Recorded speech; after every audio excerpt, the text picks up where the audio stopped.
I want you to look at this from Tim Scott, and then we're going to give an opinion.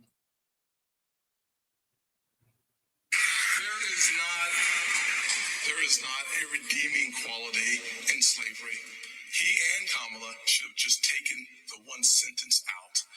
America has suffered because of slavery, but we've overcome that. We are the greatest nation on earth because we faced our demons in the mirror and made a decision. So often we think that all the issues, you talk about crime and education and healthcare, we always think that those issues go back to slavery.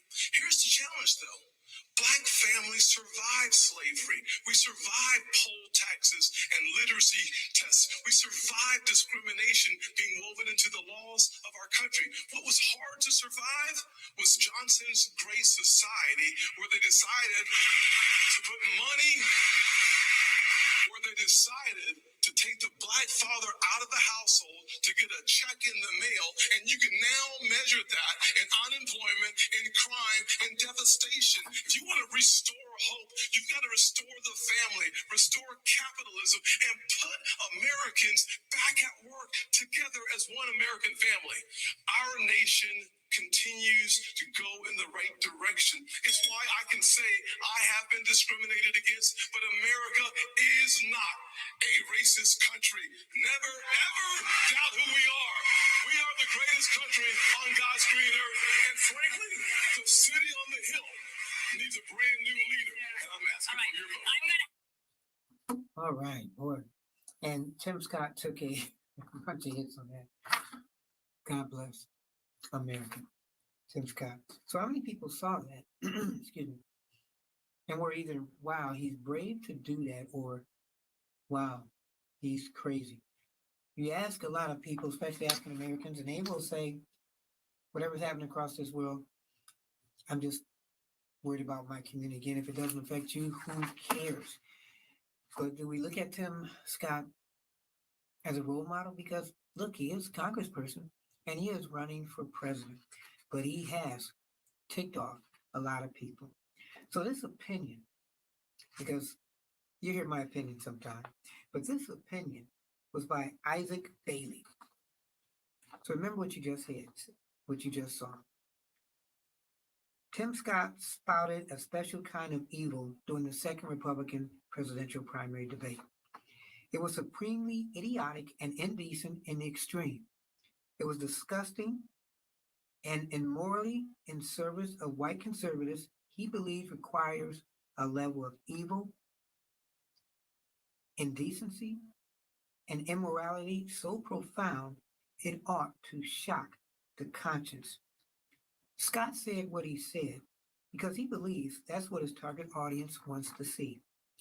He's convinced the white conservatives he needs to secure the GOP presidential nomination have no morals, no principles, not even a grade school understanding of slavery, of its effects. They should feel as much shame for how little he thinks of them as he should for having held forth on whitewashed nonsense.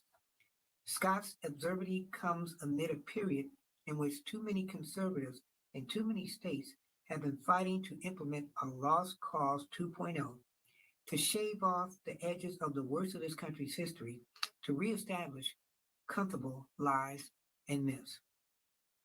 The first black man from the Deep South to have won a seat in the U.S. Senate since Reconstitution, stood on a stage in front of an overwhelming white audience and compared the struggles black people faced during race-based chattel slavery. Slavery to when entitlement programs got their start. He made it clear he believed black people had it better under slavery. Slavery, or at least less bad. Black families survived slavery, he said. We survived poll taxes and literacy tests. We survived discrimination being woven into the laws of our country. What was hard to survive was President Lyndon Johnson's Great Society, where they decided to put money, where they decided to take the black father out of the household to get a check in the mail And you can now measure that in unemployment, in crime, and devastation. David Duke and Richard Spencer couldn't have said it better. Thomas Jefferson, the man who argued that black people weren't really all that human, probably sat up in his grave and clapped after Scott spoke. Scott's words weren't just offensive, but flat wrong. The black unemployment rate fell during Johnson's time in office, while the black poverty was drastically cut. Even though black people were decades from being able to fully utilize the Great Society programs the way white people did from the outset, he decided that slavery was the right comparison. Slavery. Hmm. He wasn't satisfied with making a policy agreement, couldn't just say he believed conservatives have better ideas and explained why he was the best candidate to turn them into reality when in the White House. He had to bring slavery into it. Slavery. The period during which the white enslaver could rape any black woman he wanted at any time, no matter her marital status, or sell off a black husband or a black wife or black kids for whatever reason that he wanted. It was referring to the period in which a third of black farmers or families were torn asunder during the Second Middle Passage alone. Scott represents the first state to recede from the Union, the state where the Civil War began after Citadel candidates fired on the federal installation Fort Sumner. South Carolina was the only state in which at least half of all white households included enslaved people. Scott knows this. He's no dummy. Not too long ago, he spoke forthrightly about systematic racism, how even a U.S. senator, he was racially profiled several times while going to work in D.C. But he's also a black man who made it easier for white evangelical Christians in our state to accept Donald Trump when he jumped onto the Trump train even before Nikki Haley and Lindsey Graham. That's why what he did was so devastating. Wow. Since Haley appointed him to replace the retiring Senator Jim DeMint, I've struggled to respect the man, knowing he is in a precarious position in my native South Carolina. After what I saw, that struggle ended. Scott has made his choice, an ugly one, unworthy of anyone's respect. Isaac Taylor. Think about that. Wow. So that's not my opinion, but it could be, and it could be yours.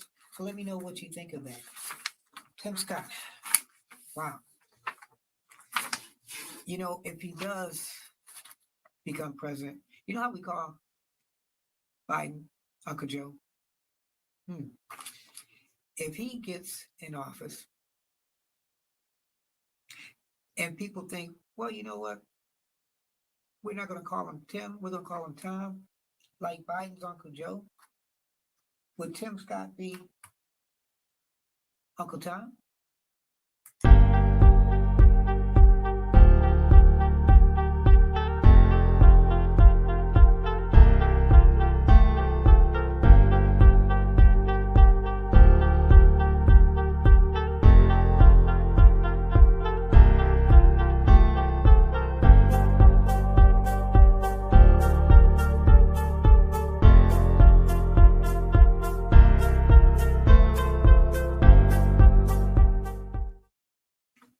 And welcome back again. Yours truly, Anthony Parker. Keeping it simple, keeping it honest, and keeping it real. You can email yours truly, Parkerman, Parkerman, Parkerman 2011, 2011 at gmail.com, Parkerman2011 at gmail.com.